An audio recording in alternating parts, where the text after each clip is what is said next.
Hey, welcome to another off-season edition of Krown Countdown You. My name's Ryan Sullivan. As always, his name is still Andrew Wadden, and everything on this show today is to the right. My hair's to the right for a change. His hair's to the right.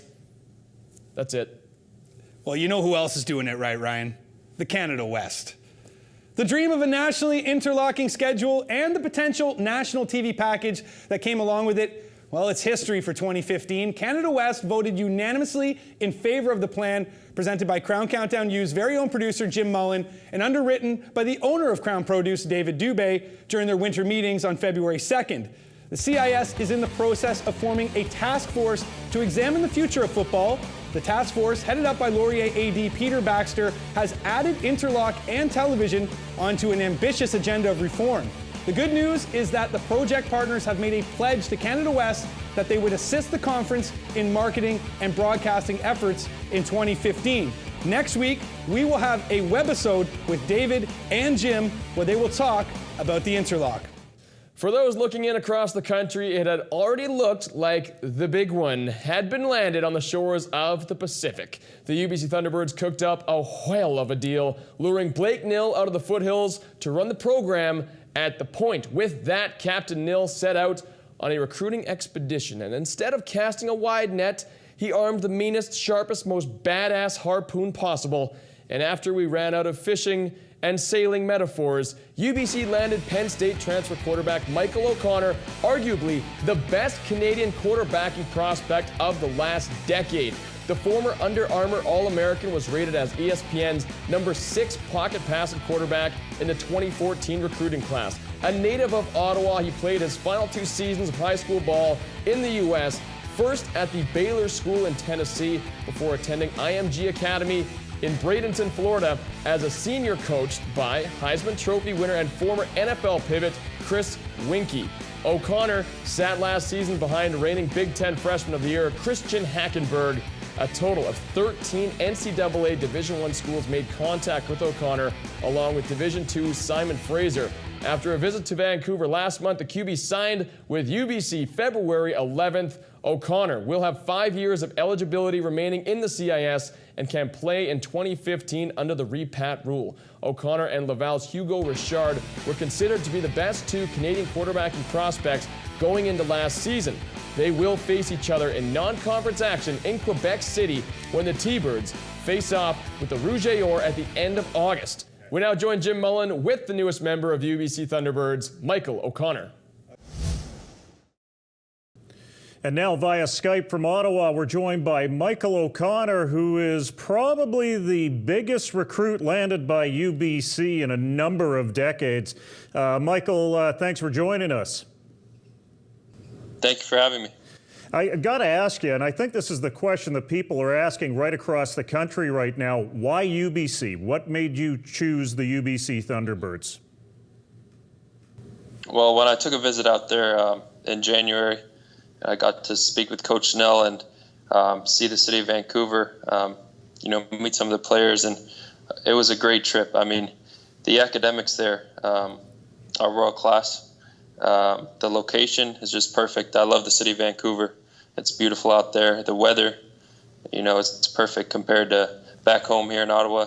And Coach Snell's reputation for being able to build championship programs was definitely important. And just this whole program and the willingness of the program to really put together a good caliber football program. So, it was all around, I think it'll be a good fit for me. How would you describe yourself as a quarterback for people who haven't seen you play? I'm a pro-style quarterback who can make all the throws, any type of throw. I'm also sneaky athletic, so I can scramble, and I'm a great leader. I can rally the team, and I'm intelligent as well. Yeah, and you're a 4.0 GPA, so I think that speaks to your intelligence. Let's flip back to Penn State. You transferred out of Penn State after a year. It seemed like you were a good fit there. Managed to sit down and watch the spring game, and it looked like you fit right in. Why did you transfer out of Penn State? I just felt like I needed a change. definitely when Coach O'Brien left. I committed to Penn State when Coach O'Brien was still the head coach, and a week before I was set to get there, he took off to Houston. So, that was definitely tough, but I just felt like it was best for me to move on, and that's what I chose to do. So, I'm happy with the decision. What about the team that you're joining? How much do you know about them? They landed some pretty good recruits in the offseason last year in terms of the Davis brothers. Marcus Davis is going to be a great target for you. Definitely. I got to meet Terrell Davis while I was on a visit to UBC, he was at Arizona State before going to UBC. So just meeting someone else that's kind of been in my position before was definitely great. So, like you said, the Davis brothers, are great, great athletes. And then what Coach Nell's bringing in, and also the players that are already there, so it's definitely a program that's going to improve, and, it's exciting next few years. And lastly, and probably most importantly, UBC's a great academic school. I mentioned earlier that you're a 4.0 GPA.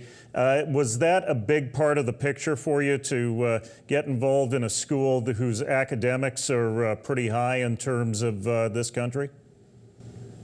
That was probably the main factor in my decision. Football, I guess, with experience and playing now for 10 years, playing football for 10 years, you come to realize that the game can be taken away from you at any moment. It just takes one play and your career could end forever. So just knowing that I'll have a world-class education to fall back on is very important to me. And I know that regardless of football, that I'll be getting a great education, and that's really the main thing. Will we have an opportunity to see you in spring camp? Are you going to be out here in time for that? I won't be able to make it out to spring camp because of the CIS rules, I believe. But at the beginning of the summer, I'll be in Vancouver taking a summer course and beginning to work with the team. Well, we look forward to seeing you out here in the summer. Michael O'Connor, thanks very much for this. Thank you for having me. Now, the Calgary Dinos were stunned when head coach Blake Nill left the UBC this offseason. Well, now it's time to turn the page for the Prehistorics, and the school did the expected. They dropped the interim from Wayne Harris Jr.'s title, as he is now officially the new head coach of the program. For nearly 4 decades, Harris has been involved with the Dinos as a player, alumnus, assistant coach, and most recently defensive coordinator for the past 4 seasons. He's been involved as an assistant coach on 3 separate stints between 1989 and 2014, being part of 7 Hardy Cup championships and the 1995 Vanier Cup triumph. He's also spent time working in the CFL with Calgary, BC, and Toronto. Our very own Jim Mullin caught up with the new head coach. We're now joined on Skype from Calgary. Wayne Harris, the new head coach of the Calgary Dinos. They've dropped the interim from the title. Wayne, how difficult of a decision was it for you to put your name in for the head coach after being involved as an assistant all this time over the last couple of decades? Well, I had to give it a lot of thought and discussed it with my wife and family before I made a final decision in terms of whether I would submit my name. But I've been a part of the program for so many years, and I thought that to continue with some continuity, I would consider putting my name in, and then I ultimately decided to proceed with that. When you take a look at who you've coached with over the years, obviously Blake Nill for the last several years, Peter Cannellan, a Hall of Famer, truly a great when it comes to university coaching in this country. What did you learn from them as a coach along the way? Well, certainly a lot of similarities between the two, especially when it comes down to the recruiting. You have to be a great recruiter of young men, bring them into a program and establish a culture of winning. And those things were strongly evident in both coaches. Some of the ways they organized themselves were slightly different, but they're both very organized men, and I've learned a lot just through being a part of my association with both of them. Well, you know, one of the great things I think from your position right now is that you're retaining most of the coaches that are on the staff. They haven't necessarily followed Blake Nill over the mountains. And in terms of recruiting, you have a number of your key people there. How did that make your decision that much easier to become head coach, knowing that the support staff was still in place? Well, that was a real key part of the whole issue, was that continuity. The support structures were already there. To come in and to restart from the beginning would have been a monumental task. So knowing that was very helpful in making my decision. Knowing the fifth quarter as well as I do and being associated with them for the past 30 years really helped in the decision as well, because of the support that they've been able to provide. So those things were really a key factor. Offensively, you have a number of the key performers in place going into next year. You're going to lose a little bit on the offensive line, but you have some depth there. I think if there's any area where there might be a concern is on the defensive side, where you were in charge last year, is in terms of linebacker. You lose a whole lot there, but I guess that you have some depth coming in to step up and take a leadership role. Well, we certainly do. Brad Friesen and Ian Ojikali have both been there for 2 years and have played a lot over the past 2 years in the roles they've been in. Micah Tights is another young prospect run last year and got playing time last year. So we've got a young crew there. There's certainly some areas to fill, but we're very confident that the young people we have in there will do a great job. Wayne, I appreciate you taking some time out to talk with us, and best of luck as you continue to head through the recruiting season. All right, with the Calgary job now filled, the only head coach vacancy exists at McGill. Speculation is co-interim head coach Ron Hilaire could be promoted into the position, though no word of when this announcement will be made.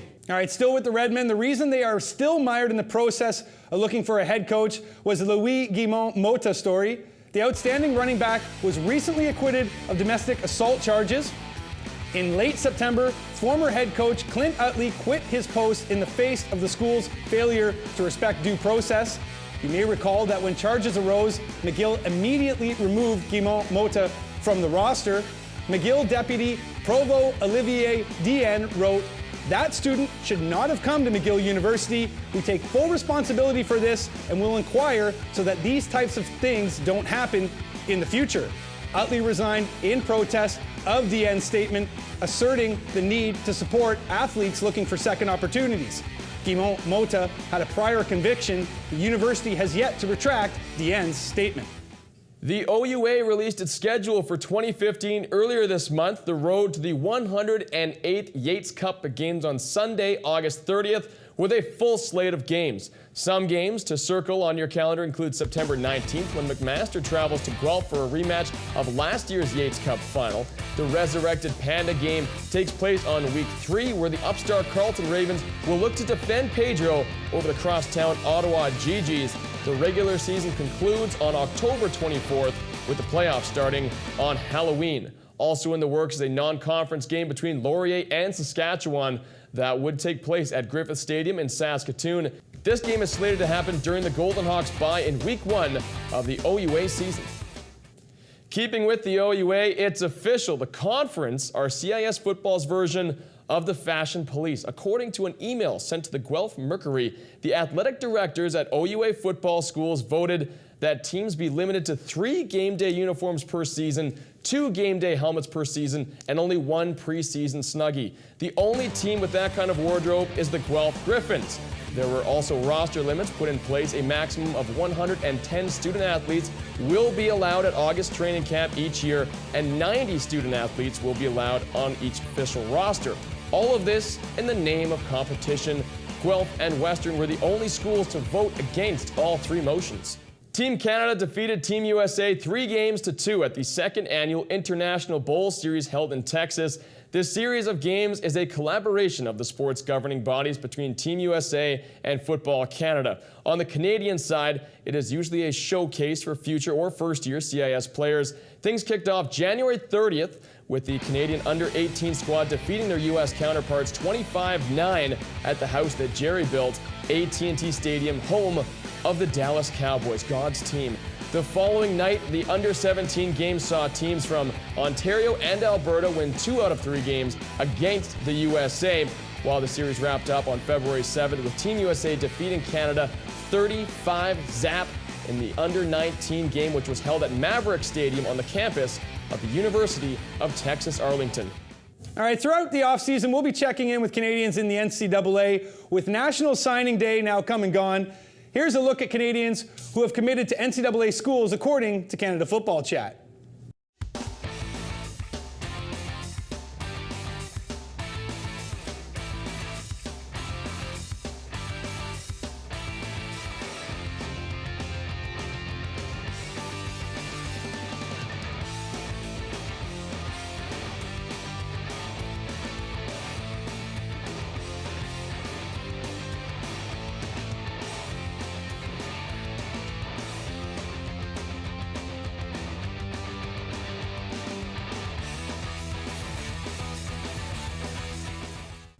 Former Regina Rams center Brett Jones saw his dream come true in mid-February as the 2014 CFL Outstanding Lineman is headed to the National Football League after signing with the New York Football Giants. Jones is a former academic All-Canadian and All-Canadian during his time in Regina.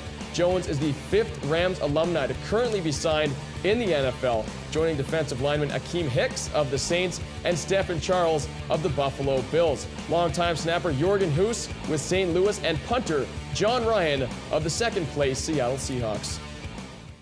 Still with the NFL and Saskatchewan, but this time a little further north in Saskatoon, Huskies grad and offensive lineman Ben Heenan has signed a pact with the Indianapolis Colts. The Regina native was the first overall selection in the 2012 CFL draft by the Saskatchewan Roughriders. Heenan is not the first Canada West lineman to sign with the Colts. Dan Federkiel of the Calgary Dinos won a Super Bowl with Indy in 2006.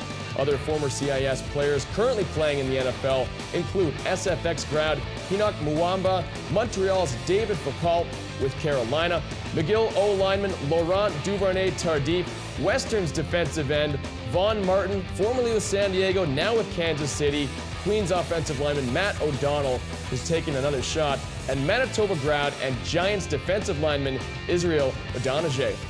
The 2015 NFL Combine gets underway on February 18th with a total of 8 Canadian-based players being invited to take part. Running back Dylan Campbell of the Laurier Golden Hawks led the CIS with 1,458 rushing yards in 2014. He will need to impress in the 40. Nick Dembski from the Manitoba Bisons is a 4-time CIS All-Canadian. The Winnipeg native can play inside receiver or running back. Western Mustangs D lineman Darryl Wad was one of 2 CIS players to play in the 90th East-West Shrine game in January against NCAA competition, which put him on NFL scouts' radars. Linebacker Byron Archambault of the Vanier Cup champion Montreal Carabins was the 2014 RSEQ Defensive Player of the Year. Laval's Danny Grew brings size to the O-line, will also have to show agility.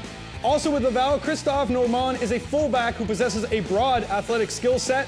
From Division II, Simon Fraser receiver Lamar Durant should have the moves to stick on the depth chart or at least a practice roster stateside. His physical strength should also be an asset. Many NFL scouts have been requesting Durant's game film. And also from SFU, Bobby Pospisil recorded 237 receptions during his career with the Clan, and his future will come down to what he can do in traffic. All right, Ryan, at the start of the episode there, which was a damn fine episode, I must say myself, you said something about getting things right, and I can see now that you've taken on my hairstyle that you've finally done it right. That horn is now missing. And my favorite actor of all time, Robert Pattinson, using those vampire wolf movies. So you're a big fan of Twilight, is that what you're saying? Yeah, and horrible British accents. All right, well, we got more KCU coming up next. I'll get it right by leaving. This guy's going to stay, and hopefully he can get it right too. Cheerio. That's wrong. Krown Produce secures produce locally and from around the world for Canadian retailers. Krown Produce is also proud to secure sponsorship of University football on Shaw. Krown Produce, supporting Canadian retailers and Canadian amateur football. Hey everybody, welcome back to Krown Countdown U. It's time again for the Roundtable portion. We are joined on the far side by Mr. Jim Mullin. Right in the middle, we got Gord Randall. And of course, once again, I'm Ryan Sullivan. Let's get this ball rolling. We touched on this earlier in the show. Reported the Guelph Mercury, the OUA, the fashion police are in. They're restricting uniforms, restricting roster sizes. Luckily, the fashion police haven't made it to our set just yet. We'll start with Gord in the middle. What are your thoughts? I thought their first target would have been Jim. Well, same suit every week. The OUA really is off on the wrong foot here, and I wanted to give Gord Grace the benefit of the doubt, mostly due to his naming virtues. But they're way behind the times here, and they're going in completely the wrong direction. And the big difference here for me now is they were putting in principles of debatable merit beforehand, but now they are actively putting their schools at a disadvantage. And in case you missed the headline, what's come down is, as Brian alluded to, they are limiting the amount of uniforms a team can wear in a season to 3, I think it was. 3 and 2 helmets. And 2 helmets, which is a direct shot across the bow of the Guelph Griffins, obviously. They've also put in a limit to 90 scholarship players per team, and on top of that, they can only bring in 110 in the August camp. And the way the OUA is structured, you can't bring in recruits in the spring at all. So the August camp is where all of their evaluation comes from and takes place. So they have extremely limited their playing field for their member schools, and now it's really putting the other conferences on edge because there's a CIS task force that has popped up that appears to be leaning towards following this lead in the OUA, and it's completely on the wrong foot. Recruits love things like uniforms, okay? We've seen it in the States with Oregon. Guelph has kind of followed that lead, and they've managed to expand very quickly into a school that recruits players successfully from coast to coast. Byron McKinnon being one of the players out here in BC that got involved in the conversation on social media with us about this in support of my viewpoint that this is an archaic motion that is really going to put the schools at a disadvantage. Well, party like it's 1959, OUA. Hey, you know what? You've got a guy like Stu Lang, who's given, what, 10 million, 15 million to Queens? I don't know, I lost count, and Queens voted against him. Talk about gratitude when it comes to the money that Stu Lang put behind Queens and their building of a new stadium. I see some real troubles ahead for the task force if this is the tone that they are taking in terms of making the game smaller and shrinking the size of things. This game has to grow right now. They are going in the wrong direction if this is the course that they are taking. And look, we've talked previously on this program about what they really need to do to fix the recruiting inequalities in the OUA. And it's not limiting the have schools, it's propping up the have-not schools and restricting recruiting so that everyone's on a level playing field with things that don't have to do with money. What about monitoring recruiting? What about creating a calendar and actually putting some money behind someone to monitor it within the OUA, where you have recruiting windows in a calendar? That would probably be the most practical thing in terms of taking away a recruiting advantage. Well, and if you want to talk about recruiting advantages and disadvantages between the conferences, the OUA's already had itself at a disadvantage for years with this whole spring camp thing. I was shocked, actually, as a guy that came out of high school, went to the OUA, coming back to the Canada West and seeing the difference in structure, where the Canada West, for example, they can bring in every guy that they're taking a serious look at, and they can actually see him on the field, running their plays, playing against other guys on their team and things like that, and they can actually evaluate these guys on field. OUA teams already are at that disadvantage. Now they're going to further limit them. I see this potentially having some big ramifications for the OUA on a national stage. Well, if it goes into the task force and they try to force this on Canada West and Quebec, there will be pushback. Yeah, all right, gentlemen, I'm going to dive in. I feel like that conversation could go on for a while. Pretty heated. You want to see the rest of it? You got to buy the box set of Krown Countdown U. That's a bad news story. Who are we kidding? All around. Let's get into a good news story, like a little box of puppies. What's a nice, good news, feel-good story in the CIS, Jim? Well, I think it's 8 CIS players getting a look at the NFL Combine. You want to throw 2 in on top of that. Actually, I guess 3 more CIS grads who are signed into the NFL. With expanding rosters in the NFL, the National Football League is looking to every corner to unearth talent. And one of the good things about this that I see is that there are running backs and skilled position guys who are on the line that have an opportunity to prove themselves at the NFL Combine. Gordon. And just on top of that point, there's three more Canadians in the draft that have a good chance of being selected, in Brett Boyko of UNLV, Christian Covington of Rice, and a name we're familiar with in the CIS ranks, Tyler Varga, now of Yale, formerly of Western, have a very good shot at being drafted in the NFL draft. You're going to see lots of fuzzy, warm headlines over the next couple weeks to months in the CIS with recruits signing on the dotted line now that American signing day is over. Going to be a lot of good stuff coming out. And the first one of those big name recruits has rolled in, a guy we've talked about on this program in the past, Michael O'Connor, transferring from Penn State, the Ottawa native, to the University of British Columbia, shockingly enough, about as far away from home as he could have got. And I found out about this, actually, funnily enough, on a Syracuse, New York daily, talking about the Syracuse Orange, and talking about how they missed out on this top transfer target in the NC2A to BC. Then the headline goes, lost out to BC, but not the BC that you think. And it goes on to talk about how incredulous they were that this kid chose the University of British Columbia over Division I football at Syracuse. And it was downtrodden from their perspective, but quite comical from ours. Well, I hope that he can break the quarterbacking jinx that is for Canadian quarterbacks. I think he has about as good a chance as anyone to do it. He actually has that extra year, that fifth year, where he can continue to develop as a quarterback, and it would be great to see. He's got as good a chance as anyone, probably the best chance since Kyle Quinlan. That is a very high possibility of being a good news story. Another very high possibility of another good news story, the possibility of Interlock. And as mentioned earlier in the show, we will have a special webisode. Keep track of our Twitter, our Facebook coming next week. It's Jim Mullin and the sponsor of this show, David Dubé, talking about the plans for the Northern Eight. All right, there we go. That's going to do it for all of us here at Krown Countdown. You for Jim Mullin on the far side, Gord Randall in the middle. I'm Ryan Sullivan for Andrew Wadden as well. Thanks so much for joining us. We will see you next week with a webisode and next month with another episode. Thanks for watching Krown Countdown U. Now, let's get out to the game.